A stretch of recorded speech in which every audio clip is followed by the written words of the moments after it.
Lower Hill, lots of dialogues. And when I was eventually appointed professor, not associate, but the full professor. And each appointee as professor ought to give an inaugural lecture. So I drafted an inaugural lecture and said, I gave it to two other professors, a Sime, somebody, and then Ebo. Ebo came back to me and said, no, Kwesi, this cannot fly. Sometimes I was so disappointed. I said, why? He said he wasn't referring to the content. Brilliant intellectual analysis. But that is not you, Kwesi Yankah.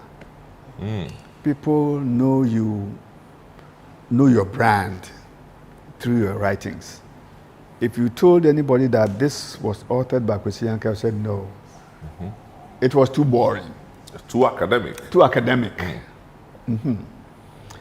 So Ebo said, no, please take it back. We want to see Kwesi Yankah in the writing, in the inaugural lecture. Do you know what he did? He liberally interspersed it with Cape Coast jokes. Thank you. I mean, he thought that was me. Yeah. That was me. Indeed. But what? Yes. So he said, Kwesi, take this back. I took it back for 5 days. And then changed the tone and the introduction. I brought it and said, this is what I'm talking about. This is it. The problem I had at that time was the dual identities that I had. As a columnist, on one hand, and as an academic. Yeah. There were times in the classroom where students have said, I look too serious. Oh yes, those who knew me said, in the classroom, this is not what we came here to listen to. You know, so that was exactly what Ebo was saying, that I've let me develop a brand, even in my public lectures, which would be identical to my personality that people know me for. Not the typical academic that people don't want to listen to. Sometimes, the lecture that people say I gave that day, out of this world, man. Out of this world. Yeah. It was overfilled, and people had to drive away. Yeah. You know, but it came at the time that I was known all over. And it is to Ebo I owe that. That be yourself. Yeah. You're an academic, but a blend of your writings and academia would be a unique identity. So that's what I followed, and thereafter, every single public lecture advertised was well appreciated and patronized. Wow. So that's Dr. Ebo Daniels, Ebo right? Daniels, yes. So his son is the lawyer. Yes. Kobe Daniels. Yes, Kobe Daniels. The other one. Yes. Oh, wow. Lovely. So we will now talk about some of the books, you know. So you had lots in academia. The one that was recently launched, or not too long ago, The Pen at Risk. Oh. That talks about your whole journey, is that correct? Yes. This must be it. The Pen at Risk. Your memoirs. Yes. What's the central theme? What's the takeaway from this one? Oh, you know, you can still make it in life, even if you started from what many would consider as the wrong angle.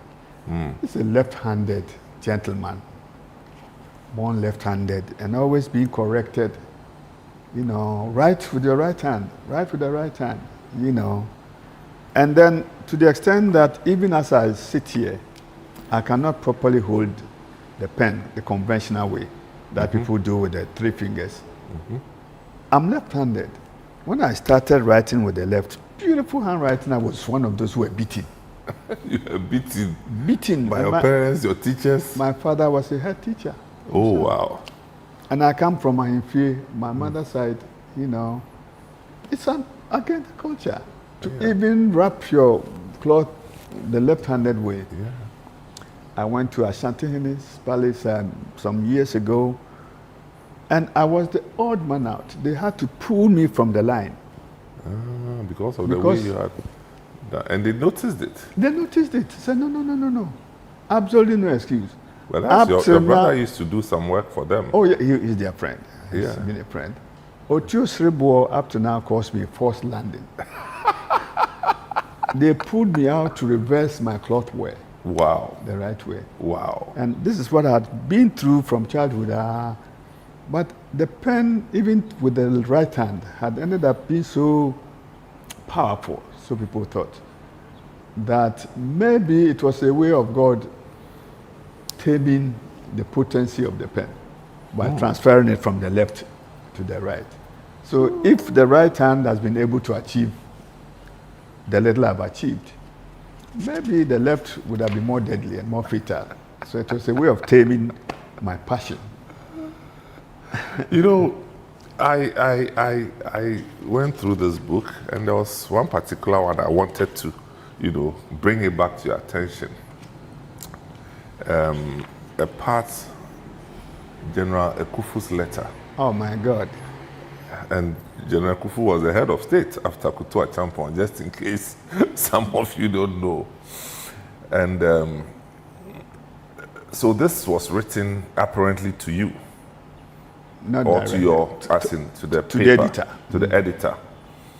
It says, "Dear editor, I have been reading with great interest the contribution of your columnist, Abonsam Fireman, for some time now.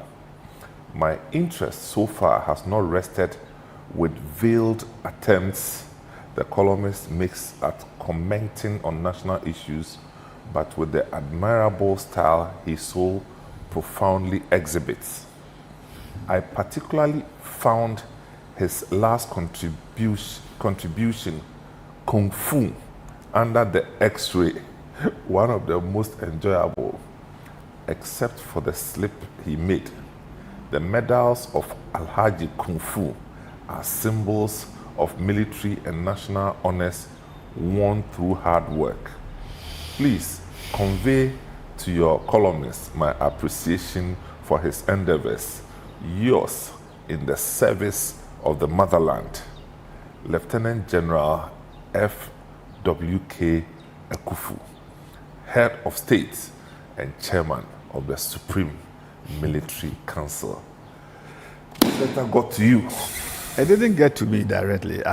No, eventually I would have melted. I was actually going to ask how you reacted to At this that one. time, Who was the editor, by the way? Some also answer. Okay. So this is the Catholic standard, right? Yes. Good. This is the Catholic standard. Owusu Ansah was the secretary to General Kufu. Kwamna Naman. There's a Kwamna Naman. I know him very well, he's still alive. And he was the secretary, so he was sent by the head of state to take that letter to the editor. So it was when they received it that the editor called me and said, We have a letter for you. we have a letter for you from General Kufu. It's strange. If a head of state, maybe it was good that I had received that letter. It could have been something else I received at the time. But General Ekufu Well, was who knows? such a calm You- personality. you- I mean, we didn't know him beyond what we saw on the screens. A gentleman. But he was such a gentleman, well-spoken, Yes. and they shot him and killed him just like that. But I was lucky that it came in the form of a letter. And that he confessed being a fan of the column, which is what he said. Good. And that I got the chance even to read it or even to want to respond to it. Yeah. So I thought that was a very good, what do you call it? So this must be 78. This was 78. 78. 77, 78. Yeah. So I counted myself lucky Yeah. that one, the soldiers were reading it. The big men were reading my article. And third, they probably did not know the author. Yeah. And so therefore decided to Right, channel to the it editor. That's correct. through the editor. That's correct. And then so I was happy that he was even funny. He cracked some joke. Yeah, that's true. So it was I like the frightening. kung fu. But I was lucky that I Yeah. survived it. Now, this one being coming from you, is it still on sale? Yes. And where can we get this various places. Legon Bookshop. Legon Bookshop. Yeah, I can readily tell. He has been a professor in linguistics for years, and he's been a writer, of many decades. I recommend this book to every university student in Ghana. Everybody in the tertiary space should get this book. You see, so the pen at risk. Now you also have one, the proverb. Oh. What is this one about? This one is my doctorate. People use proverbs. Before this, you would hardly come across this research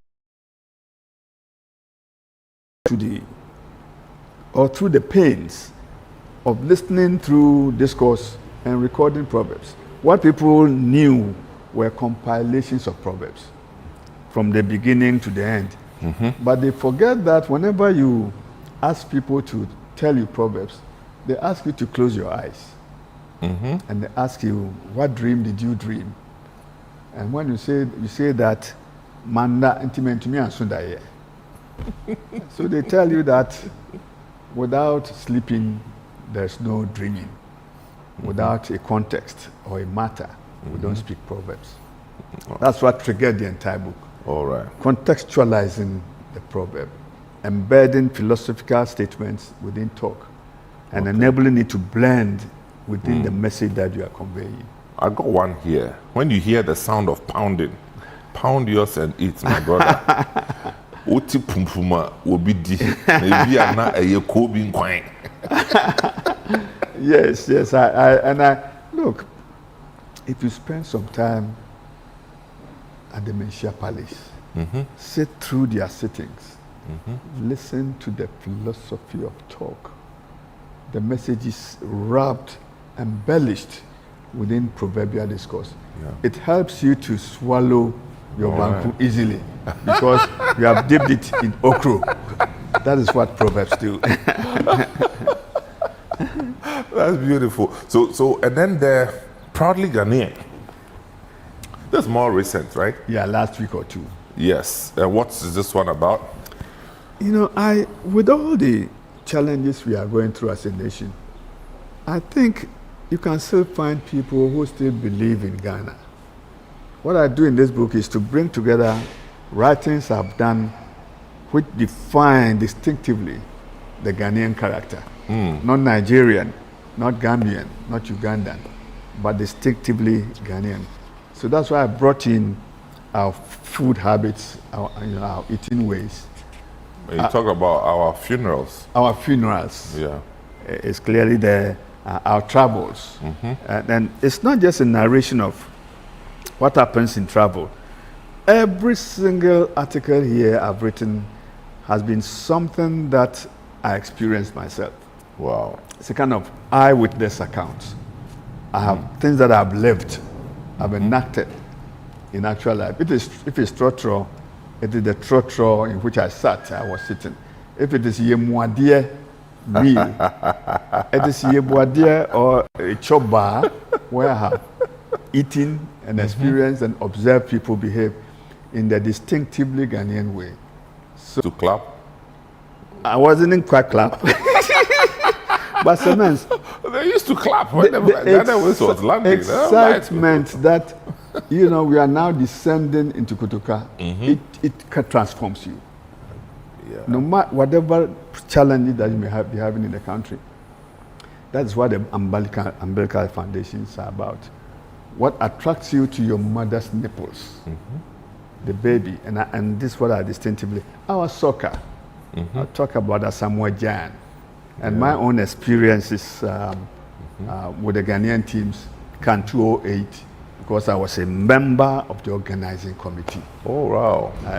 It's the chairman of the Accra Venue organizing committee and so on and so forth. So everything here is something I've seen or lived through, yeah. experienced. And who are you targeting with this book, Proudly Ghanaian? The general Ghanaian, but also tourists Okay. who want to know about Ghana beyond the textbook. Okay. Okay. Ghana as experience. And how are you distributing this? These are also in all over the place at the bookstore, at the bookshop. I will make sure that I do a little more, get a publisher to do more publicity on this. Okay, so that will go. And my favorite, the missing pages of June 4th. Laments, this is, you know what? My brothers and I started a magazine called Uhuru Magazine in the early 90s. It was a cultural magazine coming monthly. And we decided to do one issue on June 4th. The magazine started in the late 80s. We wanted to do a special issue on June 4th. You won't believe it. We went through all the libraries in Ghana. We couldn't get a single newspaper on June 4th. In other words, graphic editions of Daily Graphic on June 4th. They were missing. They were missing. You go to the Legon Library, missing. Africana Library, missing. Ghanaian Times. It looked to us as if there had been a conscious effort on somebody's part to wipe out June 4th. Was that negative? Either deliberately to expunge it, not in the as if it never happened. As if it never happened. Either because the perpetrators were at the wrong end, suffered June 4th, they don't want to see it, or they were part of the enactment of June 4th, and it was too sordid to be found in our history. So let's wipe it out. Wow. So there were missing pages in our history. Wow. Areas that people have decided to expunge or blot or suppress and leave out of chronicling. Good. So I decided to compile. I said, I was a writer at the time. And these are my writings that I did. At least you can get a glimpse of some of the things. Some of the things that happened. So nobody can blot out June 4th. It is a reality. We may like it, we may dislike it. At the time it happened, there was no NDC. True. There was no MPP. True. Most of us were one behind Jerry. That's all. But when things started getting tough, those from another party said, hey, we're not part of it. And I'm saying that, we were all part of it. Kwesi Yankah speaking, and we just got to this book. It calls the Fireman series, Ojek Room, the missing pages of June 4th. We will take a short break. When we come back, we'll discuss two of the missing items from the June 4th. This is FootPrints. We'll be right back. Do you want a healthy smile? Persistent bad breath could indicate gum disease. I'm Tanya from Bethel Dental Clinic, Ghana. Did you know that gum disease is a common cause of bad breath or halitosis? But there is hope. As dental hygienists, one of the main things we do when you come for your periodic visits is to examine your gum health by completing a periodontal assessment. Gingivitis, the early stage of gum disease, is common and characterized by swollen, bleeding gums and halitosis. The good news is that gingivitis can be reversed back to healthy gum tissue. Regardless of which stage is present, a professional cleaning or deeper cleanings are needed as a first step to treating halitosis or bad breath. So, schedule your appointment with your hygienist now to learn more about maintaining healthy gums and getting rid of bad breath. Healthy smile. Life is a celebration of moments. Big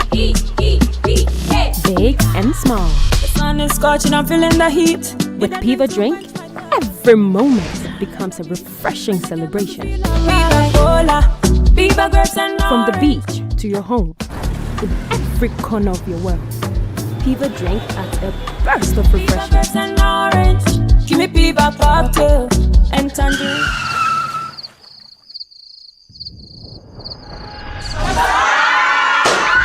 Celebrate every moment with Piva Drink. Refreshment for every occasion. Piva Drink, a taste you will love. P for Piva. This advert is FDA approved. Welcome back. This is FootPrint with Professor Kwesi Yankah. Right, so we're dealing with this book. The Missing Pages of June 4th. And, you know, I came by one, the one that says, the chapter 27, Hitting the Chamber Pot. Night pot carriers welcome a new face. What, this was missing? I hope nobody's eating. Yes,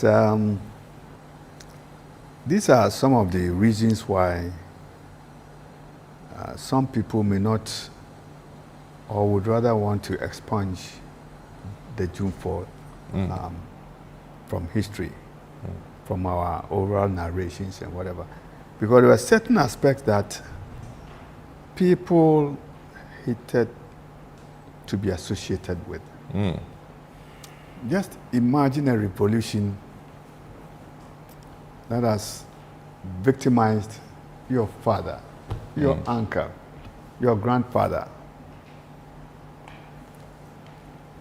There were a number of ways that the revolution put perpetrators of corruption that had been discovered and so on and so forth. And one of the most unheard at the time was sentencing victims, or not victims, suspects, sentencing them to carrying the night soil.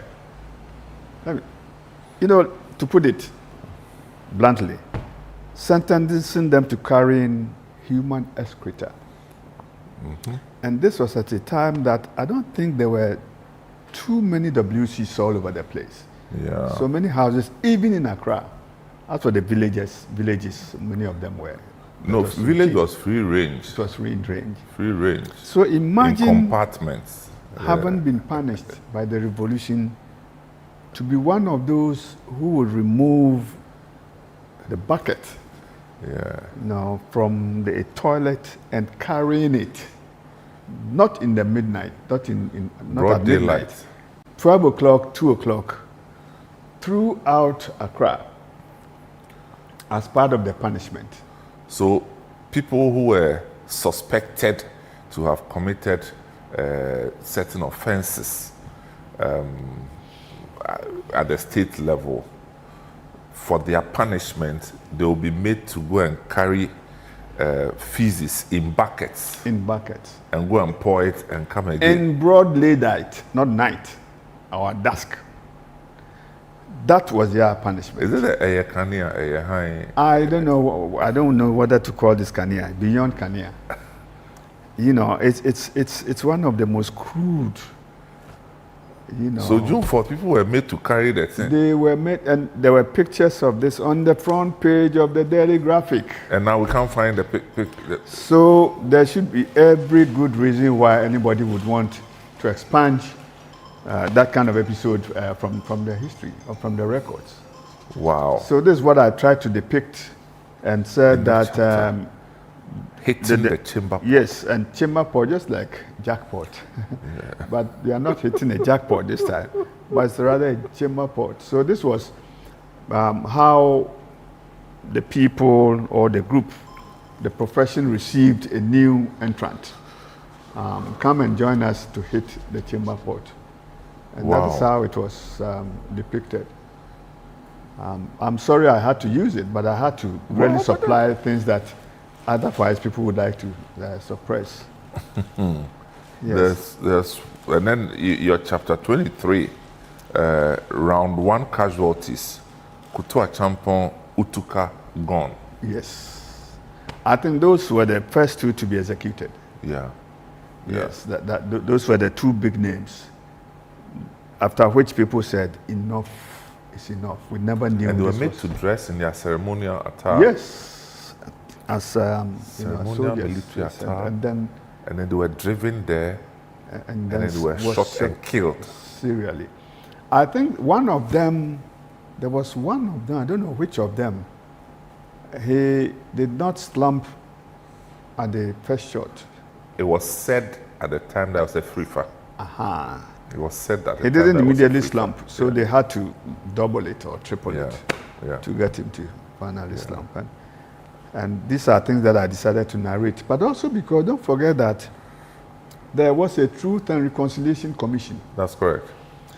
That was Under President Kufuor. under Kufuor, in the early years of Kufuor. The first why term. don't we purge the entire part of our system by allowing people to narrate what happened and find ways of reconciling? That's correct. Then listening through those narrations of soldiers and individuals narrating what happened on June 4th, I kept asking, is it the June 4th that we all went through?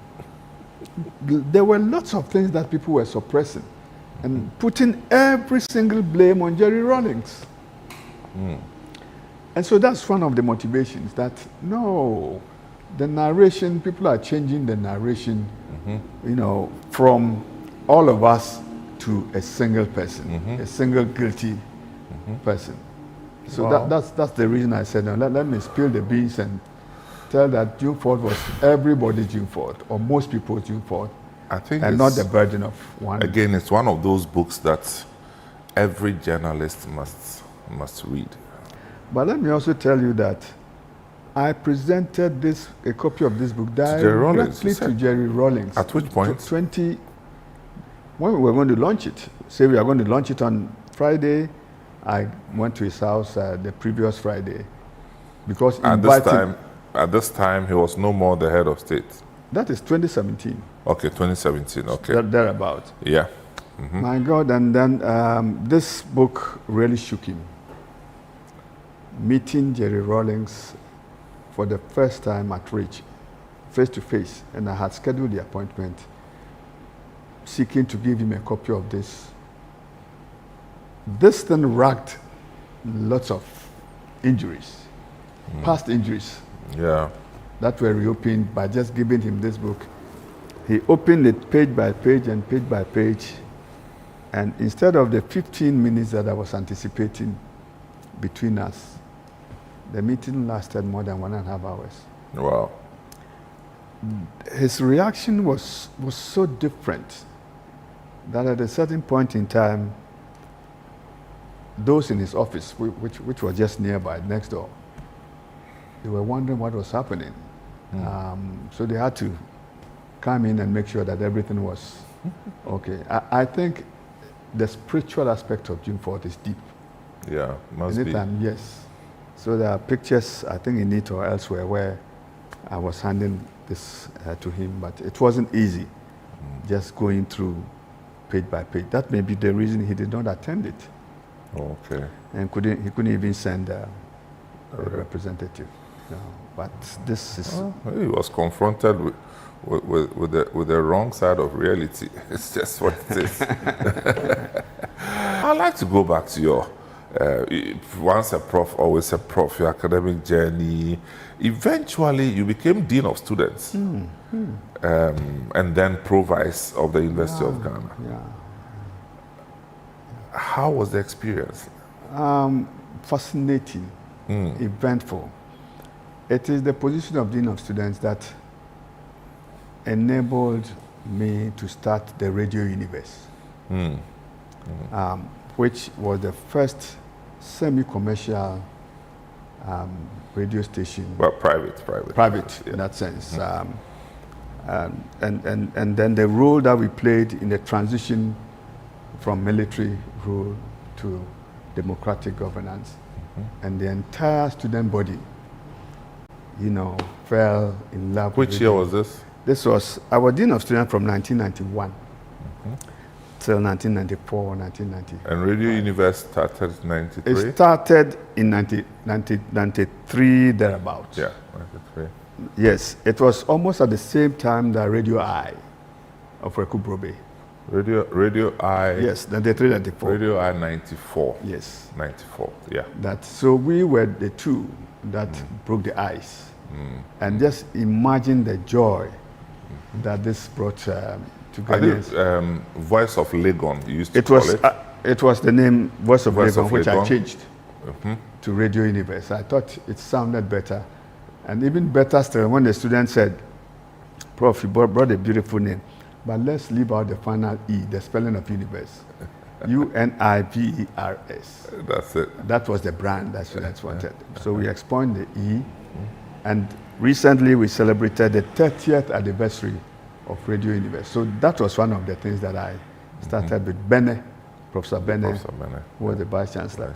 At the same time, we started the Legon Stadium that you see over here. Yeah. When Professor Bene was the Vice Chancellor at the same time, and I was the Dean of Students, Bene loved sports.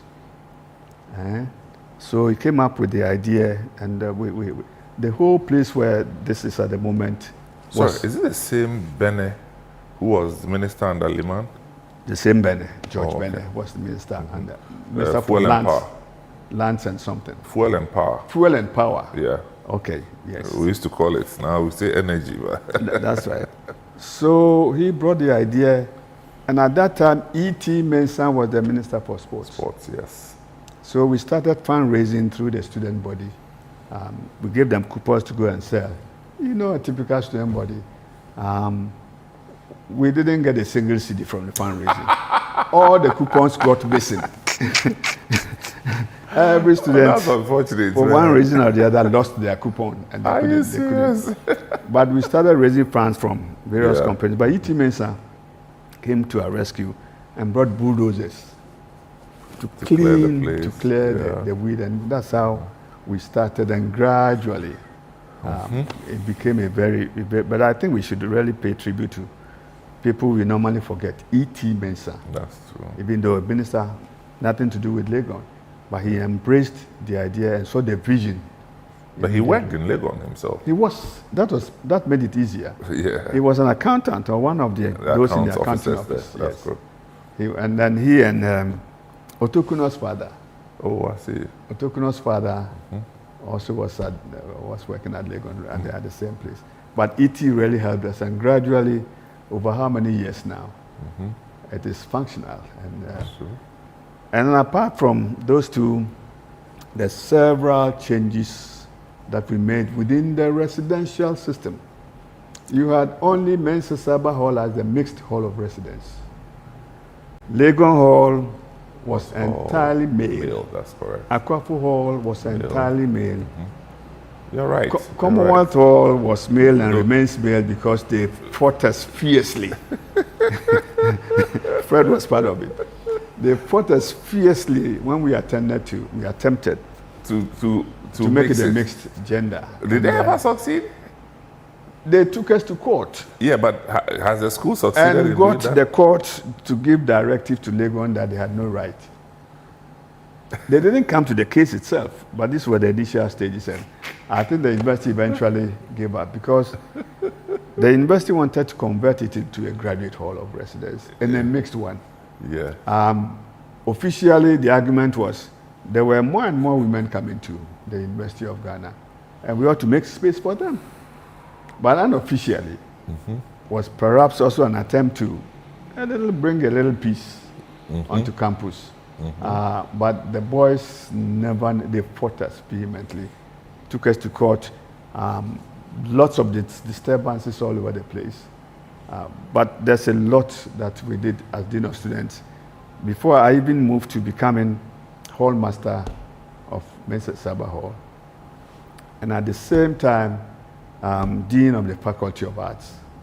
And before I became the Pro-Vice Chancellor in charge of Student and Academic Affairs, which was along the same lines, dealing directly with students and academic work, but very eventful, but also give us the opportunity to... Did you encounter any students disturbances? Plenty. Luta.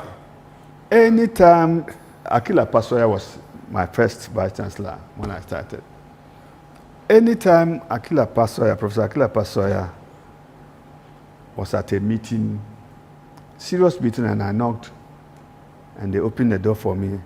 I said, Kwesi, are the students coming?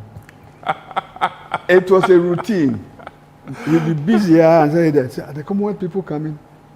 And no, they are not coming. No, I've talked to them and they've gone back.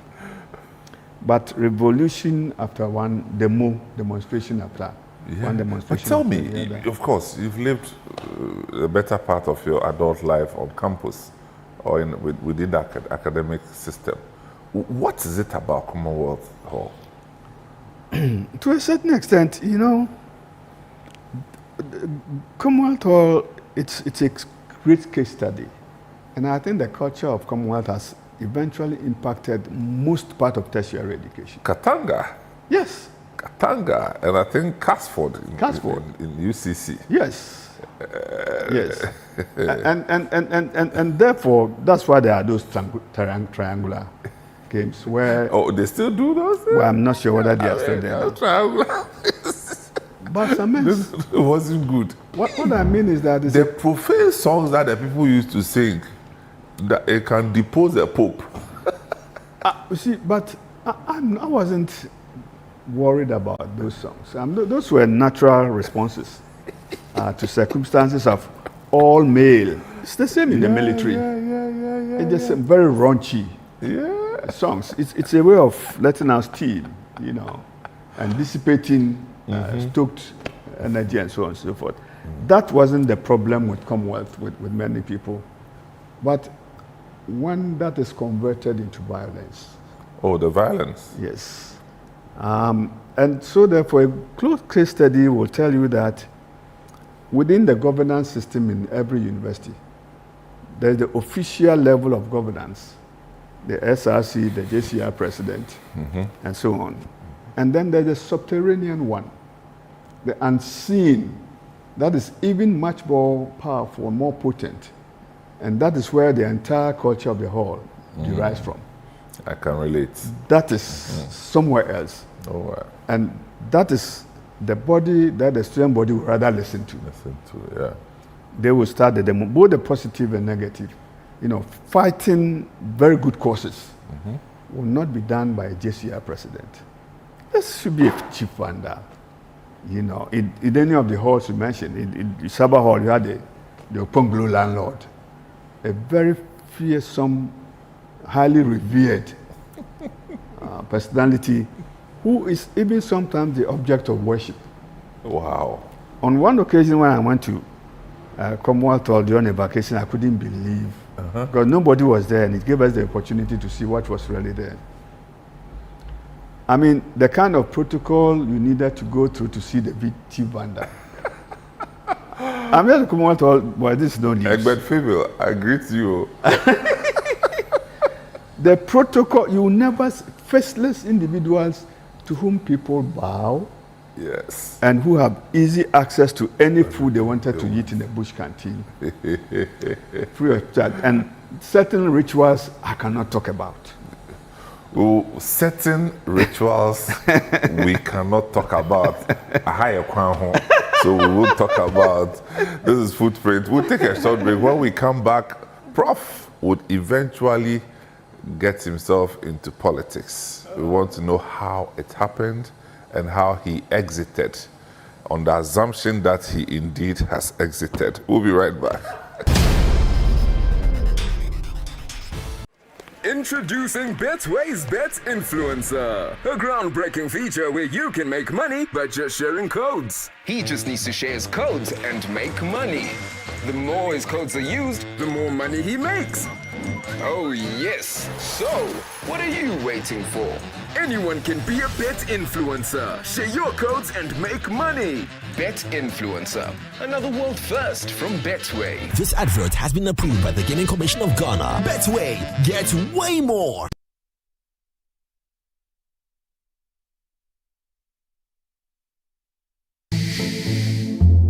In a fast-growing urban environment like Accra, safety is as important as the air that we breathe. Hear the real stories from those who now feel safe like never before with Response One. Hello Ghana, I'm Tommy Ananforson. Our homes are our sanctuary.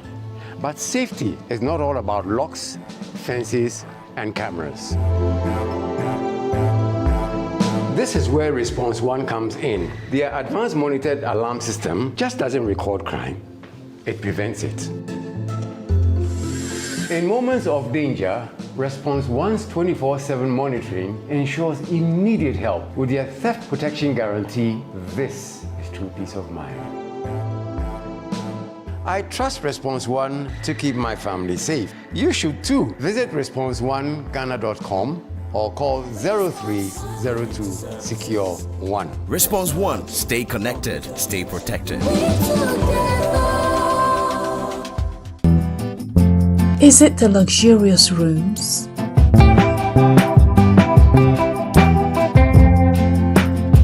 Or the serene green surroundings? Is it the tempting swimming pool?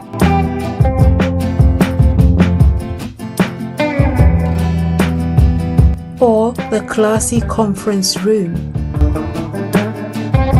Or the cute gift shop?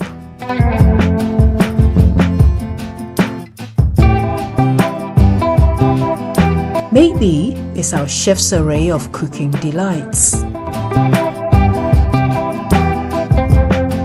Whichever way, it's all about Cactus Creek. A most respected hotel. 055 039 5007.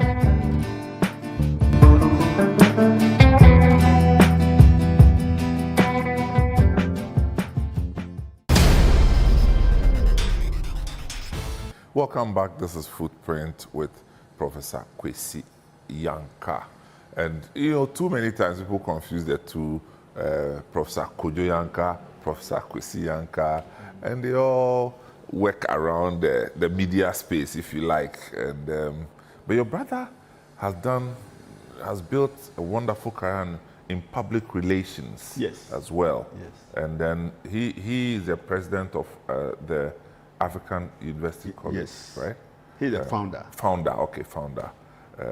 Wow, that's. And then he was doing the museum. How is that? I haven't followed that particular story. I'm sure he will supply. He's a diplomat too.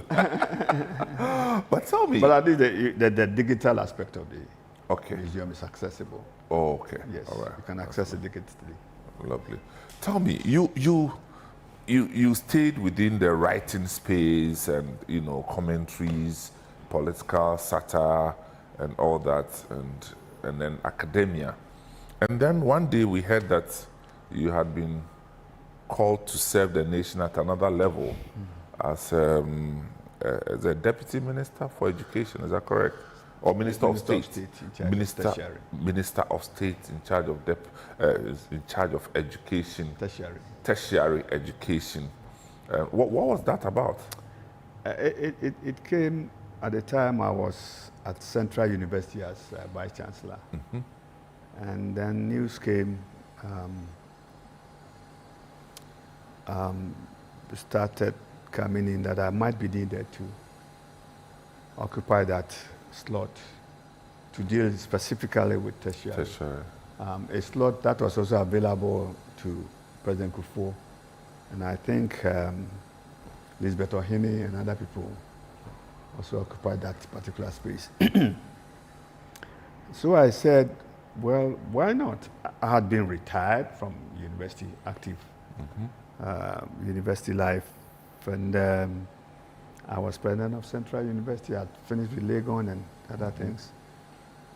And I said, well, fine, why not? So you were invited as Professor Kwesi Yankah with your track record, yes, or you were invited as a sympathizer of the MPP or a member of the MPP? I think it was more of the technocrat aspect. Okay. Even in tertiary. But at the time, you were not a card-bearing member of the MPP? No. Okay. But I was a sympathizer. Yeah, of course. I was a sympathizer. I had occupied most positions at Legon, except Vice Chancellorship. Yeah. Pro VC, Dean, Head of Department, everything, and all over the place as a writer also. So when that came, I said, why not? I was finishing my term at Central University, and I hadn't made any solid plans for a follow-up or continuation of that. I said, why not, if it amounts to using my experience and knowledge to serve within the tertiary sector particularly. Yeah.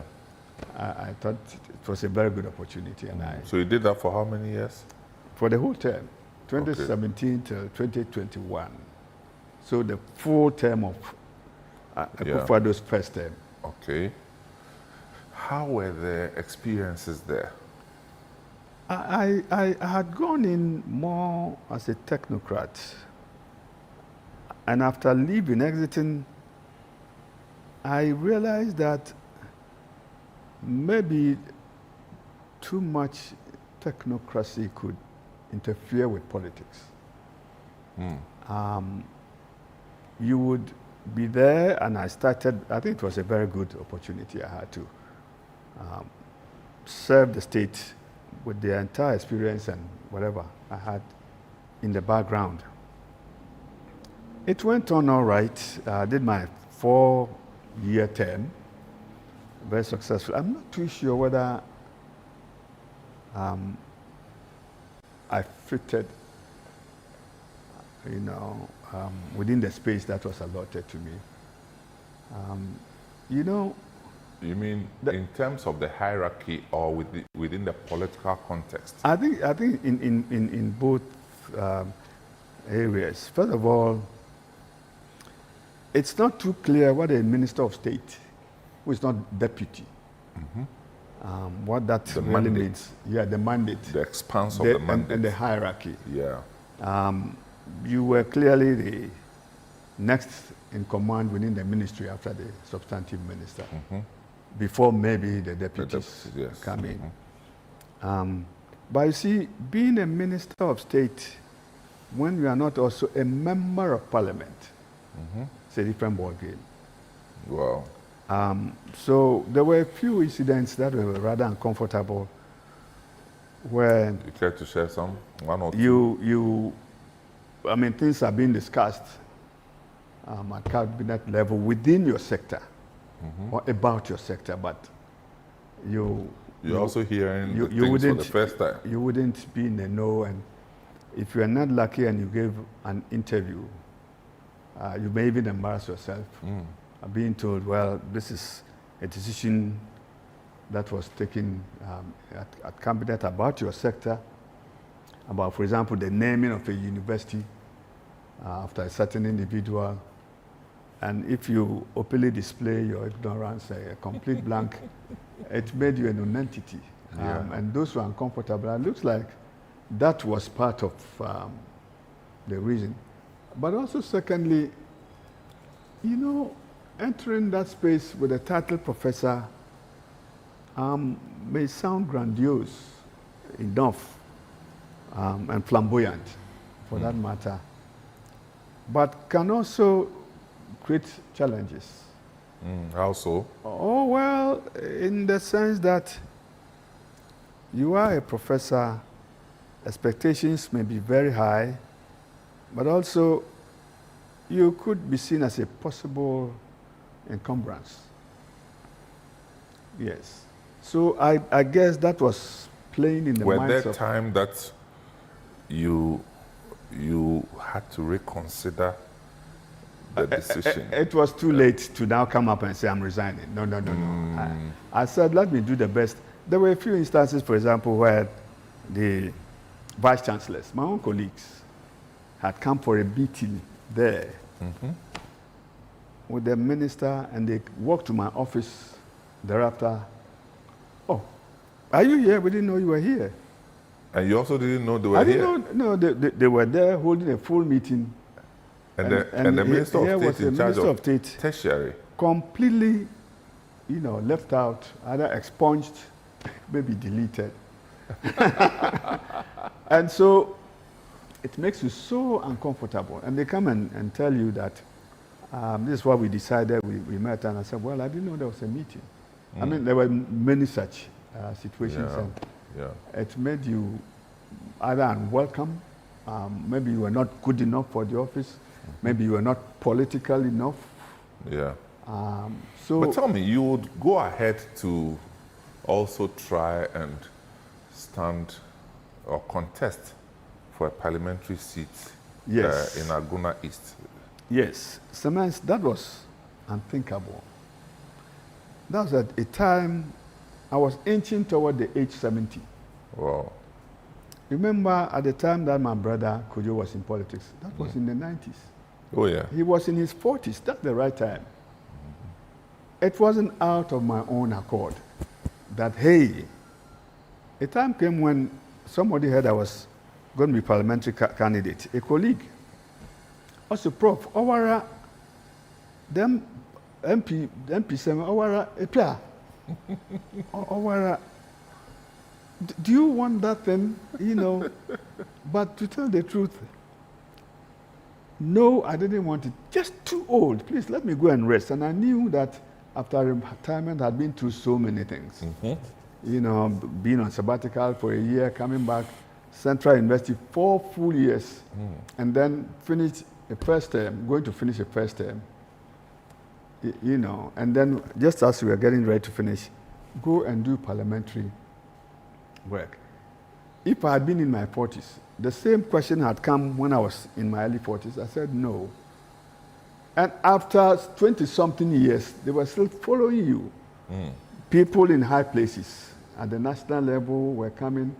People from below, from the village, please, we want you to represent us. I said, I am tired. So it was virtually under coercion, and I thought, if the 4 years, if I got the opportunity, or even at the time I was minister, that got them a lot of amenities, my constituency. Being minister alone, the number of schools, that gave me joy. So this is for Aguna East, right? Aguna East. So that opportunity was there. And you contested? I did. You contested against Queen Star? Yes. Queen Star Pokuya Sawyer? Yes. And that she's been there forever. Primarily NDC seat. She has made it so. Yes. Yeah, I think she's doing some good job there. NPP had won it only once. Yeah. But it had been otherwise since entirely. The beginning of records. 90, no. So, but... That was 96. 90, yes, that's 96. That was 96, yeah. How am I going to secure this seat? First of all, it is not the ministerial type. You are going to be MP. Yeah. And apart from all that, it was partly also a condition that the party or government was giving me. If you want us to bring you back in the second time, for the second you better term, go and win your seat. Go and win your seat. It amounted to, we don't want you. Yeah, wow. It was tough. On the other hand, with my age, contesting young people who could be children. That's correct. And the extent to which I went to put off my professoriate, even if somebody spoke to me in English, I hadn't heard it. Completely coming to the grassroots, that was a joy. Yeah. And people really admired it, that, wow, what a professor. Who just like everybody. Talking to them, going to the farm with them, jogging with them every Sunday. Wow. The pictures are there. And we didn't lose it by a wide margin. For the first time, we came close under 1,000. Wow. You know, with a little more effort, we could probably have climbed. Yeah. But I still couldn't make it. That's it. And so for that reason, I suspect that the reason I wasn't called back, which I think is unfortunate. Well, it happened to a lot of people. But it also saved me. Yeah. These books there wouldn't have been written. 4 books. Wow. Since I left. When was I going to get the time to write? So that would be your exit from active politics? Then? Oh, yes. You never went back? No. Professor Kwesi Yankah, thank you very much. Well, thank you. It's been a real experience walking through your footprints